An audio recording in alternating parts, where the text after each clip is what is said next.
సర్వాయి పాపన్న మహారాజ్ 372వ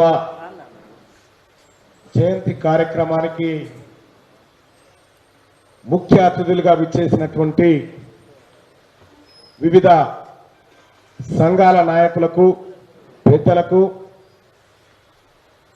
వేదిక ముందున్నటువంటి మీ అందరికీ పేరు పేరున నమస్కారం తెలియజేస్తా ఉన్నా. సోదరులారా, మిత్రులారా, నేను ఒక మాట చెప్పిన, సర్దార్ సర్వాయి పాపన్న చరిత్ర, ఈ చరిత్రను రేవంత్ రెడ్డి వచ్చి చెప్పాడు, బండి సంజయ్ వచ్చి చెప్పాడు, కల్వకుంట్ల చంద్రశేఖరరావు వచ్చి మీ చరిత్రను మీకు చెప్పడు. ఎందుకు చెప్పరు? వీరుని చరిత్ర వీరుని వారసులకు చెప్తే వీళ్ళు వీరులు అవుతారు కాబట్టి చెప్పరు.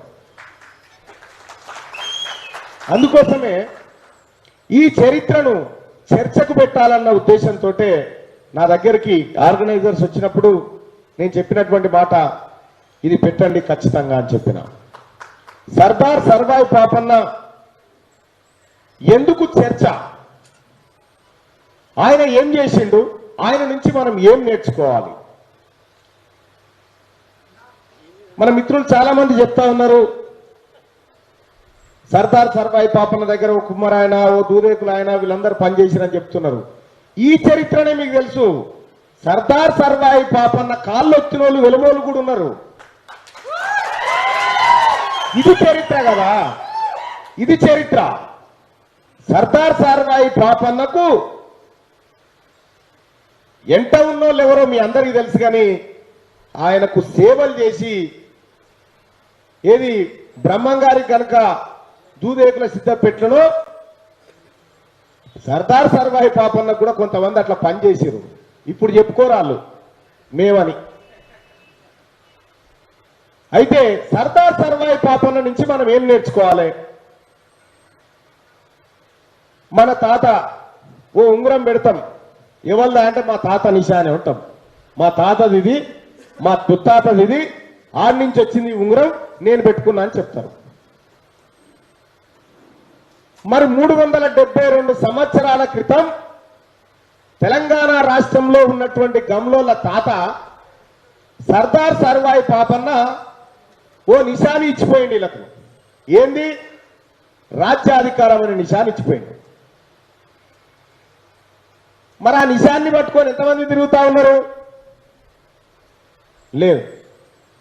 ఏమీ చదవనటువంటి సర్దార్ సర్వాయి పాపన్న మహారాజ్ ఏమో వెలమోళ్లతో కాళ్ళు తీర్చుకుంటూ,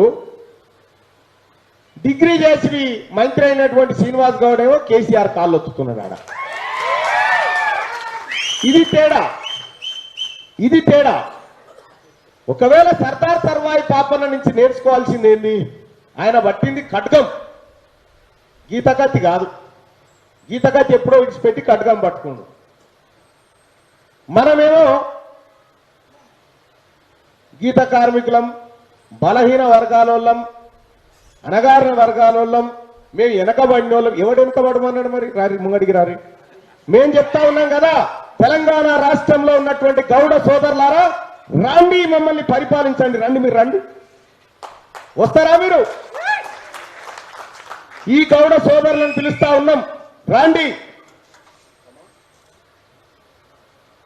మా మిగతా వర్గాల టికెట్లు ఇవ్వండి. మీరు ఎందుకు ఇయ్యరు?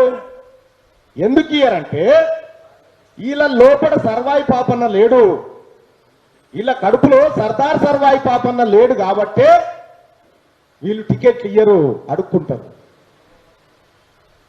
నేను చాలాసార్లు చెప్పిన, ఈ చరిత్ర వేరే వాళ్ళు వచ్చి చెప్పరు అని చెప్పిన. సర్దార్ సర్వాయి పాపన్న గౌడ్ ఏం చేసిండు, బొమ్మగారి ధర్మభిక్షం గౌడ్ ఏం చేసిండు, అనేకమైనటువంటి గౌడ జాతి ఆనిముత్యాలు ఏం చేసినాయి, ఇవాళ వాళ్ళ ఆశయాల్లో మనం చేస్తున్నది ఏందనేది అనేక సార్లు వివరించి చెప్పే ప్రయత్నం చేసిన. ఆ దిశగా కొంత చైతన్యం అయితే రాగలిగింది గౌడ యువతలో కూడా. ఎస్, పవర్ మా దగ్గరికి రావాలనుకున్నారు. ఇవాళ తెలంగాణ రాష్ట్రంలో అసెంబ్లీలో గౌన్లో ఇల్లేవో తెలంగాణ రాష్ట్రంలో ఎన్ని ఉంటాయి? ఓ 20 లక్షల ఇల్లు ఉంటాయి. ఎంత కాదనుకున్నా, చిన్న చిన్న ఇంట్లో పాతయో 2 ఇండ్లు ఉన్నోలో 3 ఇండ్లు ఉన్నోలో అన్ని కలిపితే ఓ 20 లక్షల మంది లేరా? 20 లక్షల మందికి ఎన్ని ఎమ్మెల్యే సీట్లు ఉండాలి? 7,200 ఇండ్లు ఉన్నోనికి ఎన్ని సీట్లు ఉండాలి? కేసీఆర్ కులపోళ్ళ ఇండ్లు 7,200 కడపలు, మీ ఏమో 20 లక్షల ఓట్లు. 20 లక్షల ఓట్లోనేమో ఇంట్లో కూర్చున్నాడు, గట్టిగా 60,000 ఓట్లు లేని వెలమోలు పోయి ముఖ్యమంత్రి కుర్చీలో కూర్చున్నారు. ఇంక ఏం చెప్పాలి మరి మీకు? ఇక సర్దార్ సర్వాయి పాపన్న గౌడు, ఆయన నుంచి మనం నేర్చుకోవాల్సింది రాజ్యాధికారం నేర్చుకోవాలి. సర్దార్ సర్వాయి పాపన్న గౌడు గురించి ఈ రాష్ట్ర ప్రభుత్వం ఎప్పుడు స్టార్ట్ చేసింది? కనీసం ఒక చర్చ ఇటువంటి సంఘాలలో, ఇటువంటి ప్రజలు అక్కడో ఇక్కడో చర్చ పెట్టడం వల్ల స్టార్ట్ అయింది. ఇలా తెలంగాణ ఉద్యమ చరిత్ర ఎక్కడి నుంచి ప్రారంభం కావాలి? ఎక్కడి నుంచి ప్రారంభం కావాలి? కిలాషాపురం నుంచి ప్రారంభం కావాలి కదా, చింతమడక నుంచి ఎట్లా ప్రారంభమవుతుందని నేను అడుగుతున్నా. సర్దార్ సర్వాయి పాపన్న చరిత్ర కంటే కేసీఆర్ చరిత్ర ఏమన్నా గొప్పదా? ఇలా తెలంగాణ రాష్ట్రంలో ప్రభుత్వ పాఠ్య పుస్తకాల్లో ఉండాల్సింది సర్దార్ సర్వాయి పాపన్న జీవిత చరిత్ర కదా. ఆయన ఈ జాతికి స్ఫూర్తి కదా. ఏ ఆధారం లేనటువంటి వ్యక్తి కళ్ళు గీసే కత్తి ద్వారా రాజ్యాధికారాన్ని తెచ్చిండు. మరి తెలంగాణ రాష్ట్రంలో 20 లక్షల మంది ఉన్నారా? ఇంకెక్కువనే ఉంటారు చాలా మంది. ఇప్పుడు లెక్కలు ఎవరు చెప్పాలి? కేసీఆర్ అంటే నేను లెక్క పెట్టిన వాళ్ళే కాబట్టి ఇప్పుడు మీ ఎవరు లెక్క పెట్టాలి? ఏం కథ? లెక్కకు దొరకనంత మంది ఉన్నారు మీరు. కానీ ఏడ కలుస్తారా? గౌన్లోళ్ళంతా కాటమయ్య పండుగ కాడ కలుస్తారు. కాటమయ్య పండుగ కాడ కలుస్తారు, ఆ తర్వాత కళ్ళు మామూలు పంచుకునే కాడ కలుస్తారు. రాజ్యాధికారం పంచుకునే కాడ ఉండారా? ఎటుపోతురు మీరంతా? నేను తెలంగాణ రాష్ట్రంలో ఉన్న గౌడ యువతకు పిలుపునిస్తా ఉన్నా. మీ తాతలు మీ తండ్రులు కళ్ళు మామూలాలు పంచుకురు, మనం రాజ్యం పంచుకుందాం అని పిలుస్తున్నాం. ఈ రాజ్యంలో అధికారం పంచుకుందాం రమ్మని పిలుస్తా ఉన్నాం. ఎస్, ఒకవేళ జనాభా దామాషా ప్రకారం తెలంగాణ రాష్ట్రంలో ఉన్నటువంటి సీట్లను కనుక పంచుకుంటే కేసీఆర్ కులానికి ఎమ్మెల్యే సీట్ ఒక మనిషి అనుకుంటే కాలు గోరు కూడా రాదు వాళ్ళకి. కానీ ఇవాళ ఎంతమంది ఉన్నారో మీరు చూడండి. రాజకీయంగా ఆలోచన చేసినప్పుడు మాత్రమే పాపన్న ఆశయానికి దగ్గరవుతారు. పాపన్నకు దండలేసి పాపన్నకు దండం పెట్టి ఊరేగింపులు చేస్తే పాపన్న ఆశయాలు నెరవేరాయి. పాపన్న పవర్ కోసం ఏ గోల్కొండ కిలా మీదనైతే కేసీఆర్ జెండా ఎగరేస్తుండో ఆ జెండా గమనంలోది కాదు, గమనంలోది కాదు. ఆ తెలంగాణ రాష్ట్రంలో వాళ్ళు పోయి ఎగిరేయాలి కాదు మా పాపన్న ఎగిరేసిన జెండా అని చెప్పి. ఆ ఎగిరేయాలంటే ఏం చేయాలి? మీ ఓట్లు మీరు వేసుకుంది ముందుగా, మీ ఓట్లు మీరు వేసుకోవాలి.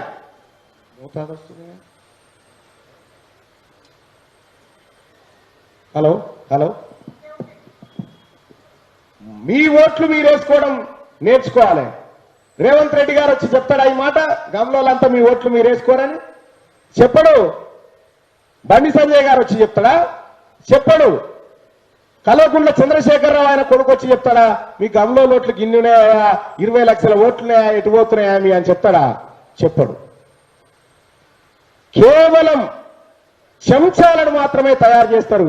ఈ తెలంగాణ రాష్ట్రంలో అధికారానికి దగ్గర కావాల్సినటువంటి అవసరం ఉన్నటువంటి జాతి గౌన్లు. మరి వీళ్ళు ఎటుపోయిరో ఏమైపోతారో తెలియదు. ఒక్క నాయకునికి మంత్రి పదవి ఇస్తే మొత్తం జాతికంతా న్యాయం చేసినట్టుగా తిరుగుతూ ఉంటారు ఆయన మెడలేసుకొని. మీ జాతి కోసం పాటుపడ్డోడు, ఈ జాతిని నిర్మించినోడు, ఈ జాతికి దిక్సూచి చేసిన సర్దార్ సర్వాయి పాపన్న మీకు ఆదర్శంగా ఉన్నాడు. కేసీఆర్ కు ఏ దేవుడు ఆదర్శంగా లేడు కదా. ఆయన పవర్లోకి ఎట్లొచ్చిండు? మీ దేవుళ్ళని అన్ని ఆయనే తీసుకుంటూ. సర్దార్ సర్వాయి పాపన్న ఎవరు అంటే అప్పుడు చనిపోతే పుట్టింది నేనే అని చెప్తాడు కేసీఆర్. నేనే సర్దార్ సర్వాయి పాపన్న అంటాడు. నేనే అంబేద్కర్ అంటాడు, నేనే నయా జయశంకర్ అని కూడా చెప్తా ఉంటాడు కేసీఆర్. మనం ఏం చేస్తా ఉంటాం? చప్పట్లు కొడతాం.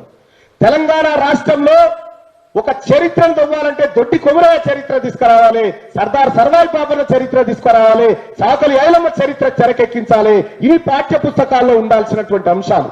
కానీ మొన్న ఎస్ఐలో వచ్చింది, ఎస్ఐ క్వశ్చన్ పేపర్లో తెలంగాణ నమస్తే తెలంగాణ పత్రిక స్థాపన మరో ఉద్యమం, ఈ నమస్తే తెలంగాణ గురించి అందులో ప్రశ్న. నమస్తే ఇలా రాసిరు. ఇంకా మా దగ్గర కరెంట్ ఉంటదెట్లా, ఢిల్లీలో ఉండదెట్లా అని రాసుకున్నాడు కేసీఆర్. ఇప్పటిదాకా చూస్తురుగా మన కరెంటు కథ. చరిత్రను, మీ చరిత్రను మీరు మర్చిపోతా ఉన్నారు. నేను గౌడ సోదరులకు చెప్తా ఉన్నా, ఇది ఎవడొచ్చి చెప్పడు ఇంకా మీకు. మీరు పార్టీల దగ్గర జోలబట్టుడు బంద్ చేయరు. ఫస్ట్ మీరు అలిగిట్లో కూర్చుంటే అధికారం మీ దగ్గరకు వస్తుంది, పోరాడితే కాదు. మీరు గుర్తుపెట్టుకోండి, అలిగి ఇంట్లో కూర్చుంటే అధికారం మీ దగ్గరకు వచ్చేంత జనాభా మీది, పోరాడితే కాదు. అలిగి ఇంట్లో కూర్చుంటే వస్తుంది. ఏ పార్టీ తెరువు పోకుంటే అలిగి ఇంట్లో సపడే కూర్చుంటే పవర్ మీ కాళ్ళ కాడికి వస్తుంది. నేను పోరాడమని కూడా చెప్తలేను, కత్తులు పట్టుకొని కొట్లాడమని కూడా చెప్తలేను. నేను సింపుల్ గా అలిగి, ఏది కొత్తగా పెళ్ళైనటువంటి కొత్త పెళ్లి కొడుకు పిల్లగా చేయగానే అలగబోతాడు. జస్ట్ గట్ల అలగబోడు నేర్చుకోరు కనీసం. అలగపోతే ఎవరి దగ్గర అయితే అధికారం ఉందో వాడు నీ గడప దగ్గరకు వస్తాడు. నువ్వు అలగబోడు బంద్ చేసి అడుక్కొని పోతున్నావు కాబట్టి ఈ పరిస్థితి వస్తా ఉంది. కాబట్టి మీరు ఒకసారి చూడండి, సర్దార్ సర్వాయి పాపన్న గౌడ్ చరిత్రకు జరుగుతున్నటువంటి అవమానానికి, ఆయన జయంతులకు రాష్ట్ర ప్రభుత్వం చేస్తున్న దాన్ని సిగ్గుతో తలదించుకోవాలి రాష్ట్ర ప్రభుత్వం. తెలంగాణ రాష్ట్రం ఏర్పడ్డ 8 ఏళ్లలో కేసీఆర్ కోట్ల మీద జరిగిన పాలాభిషేకాల పైకమే ఎక్కువ సర్దార్ సర్వాయి పాపన్న కేటాయించినటువంటి జయంతి ఉత్సవాలకు కేటాయించిన డబ్బుల కంటే. ఇంతకంటే దారుణం ఏముంటది? కాబట్టి తెలంగాణ రాష్ట్రంలో గౌడ్లేం బిచ్చగాళ్ళు కాదు. వాళ్ళు 20 లక్షల మంది ఒక కళ్ళు సీసా పైసలు పక్కకు పెడితే ఎన్ని పైసలు అయితే చెప్పురి? కేసీఆర్ కాందాన్ని కొనవచ్చు, మొత్తం టీఆర్ఎస్ పార్టీనే కొనేయచ్చు మనం కాదా? కానీ మనం పెట్టాం కదా. పెట్టేటువంటి త్యాగం మన దగ్గర లేదు కదా. కాబట్టి విడిపోతా ఉంటాం. ఈ సంఘము ఆ సంఘము, ఆ సంఘము ఆ సంఘం. సంఘాలు పెట్టుకోరేంగా, తప్పేం లేదు. కానీ ఒకవేళ జాతి మీద దాడి జరుగుతున్నప్పుడు సంఘాలను ఒక్కటి కావాలి కదా. ఇవాళ తెలంగాణ రాష్ట్రంలో సర్దార్ సర్వాయి పాపన్న జయంతి ఏ నమూనాల జరుగుతుంది, కేసీఆర్ బర్త్డే ఏ నమూనాల జరుగుతుంది? ఎలా సర్దార్ సర్వాయి పాపన్న గౌడ్ జయంతి అంటే ప్రధాన పత్రికలలో ఫుల్ పేజ్ యాడ్ ఎందుకు లేదు? కేసీఆర్ బర్త్డేకి ఉంటది. ఎందుకంటే పవర్ మన దగ్గర లేదు కదా, కరెంటు మన దగ్గర లేదు కాబట్టి మన బతుకు గింతే ఉంటుంది. తెలంగాణ రాష్ట్ర ఉద్యమంలో సర్దార్ సర్వాయి పాపన్న ఎవరనుకుంటున్నారు? వేలాది మంది ఆంధ్రోళ్ళు సభ పెడితే ఆ సభలోకి పోయి ఒక్కడే గర్జించిన శ్రీనివాస్ గౌడ్ కదా సర్దార్ సర్వాయి పాపన్న. ఇప్పుడు ఇట్లా ఎంతో మంది ఉద్యమకారులు, చరిత్రకారులు ఈ గౌడ కులస్తుల్లో ఉన్నారు. నేను చెప్తా ఉన్నా గౌడ సోదరులారా, తెలంగాణ అసెంబ్లీలో ఎంతమంది ఉన్నారు మీరు?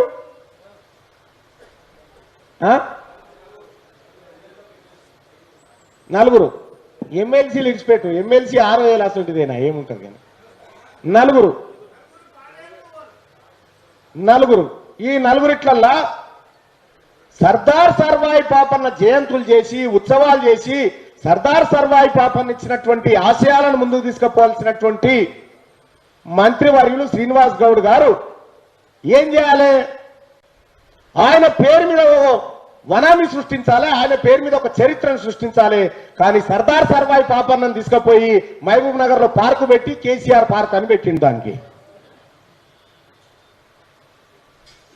అంటే మీ చరిత్రను మీరు తగ్గించుకొని చూసినప్పుడు మీకు ఇబ్బంది జరుగుతూ ఉంటుంది. నేను పదే చెప్తాను నా గౌడ సోదరులారా, మీరు మహారాజు వారసులు, సర్దార్ సర్వాయి పాపన్న మహారాజు వారసులయ్యా. మీరు బానిసలు కాదు.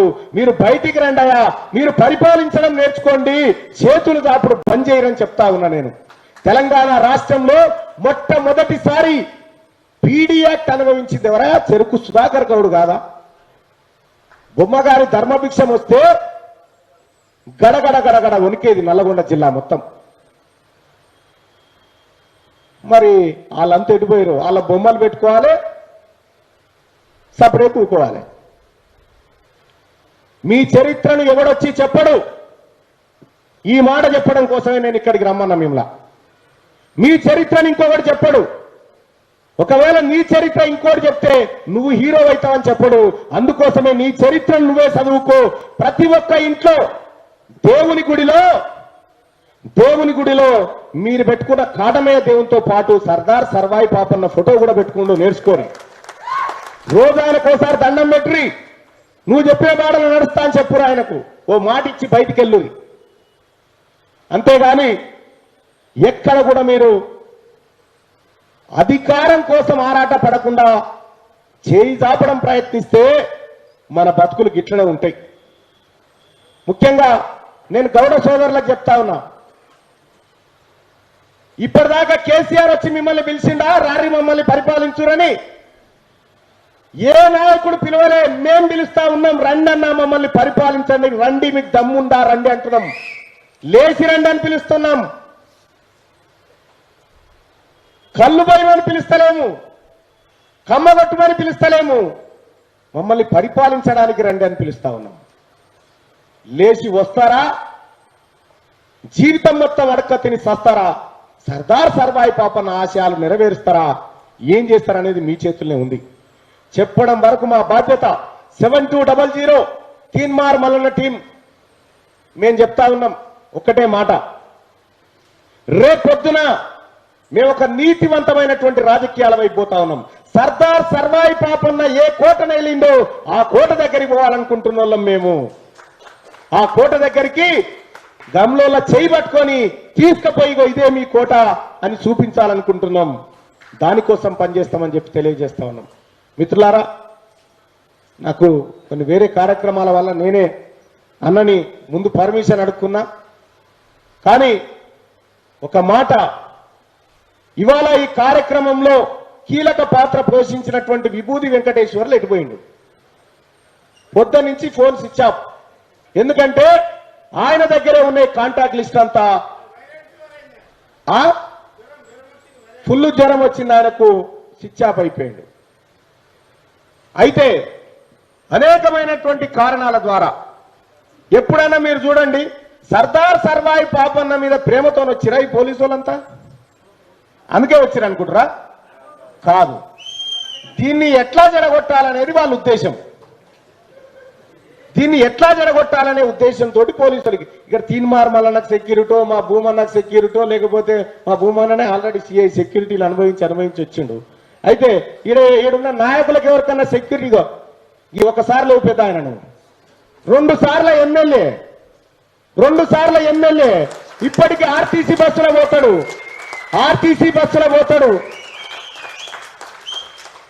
ఇలా ఉప సర్పంచ్ అయితేనే చేతులు ఉండరు. 2 సార్లు ఎమ్మెల్యే ఇప్పుడు ఆర్టీసీ బస్సు ఎక్కిపోతాడు, ఆర్టీసీ బస్సు ఎక్కొస్తాడు. ఇటువంటి ఆదర్శవంతమైన రాజకీయాలు చేయాలనుకుంటున్నాం. బొమ్మగాని ధర్మభిక్షం చేసిన ఆదర్శ రాజకీయాలు చేయాలనుకుంటున్నాం. కాబట్టి గౌడ యువతని పిలుస్తా ఉన్నాం, రండి సోదరులారా, నా మిత్రులారా రండి, మీ కోట అక్కడ ఉన్నది, ఆ కోట వైపు పోదాం రండి అని చెప్పి నేను అందరినీ పిలుస్తా ఉన్నా, ఆహ్వానిస్తా ఉన్నా.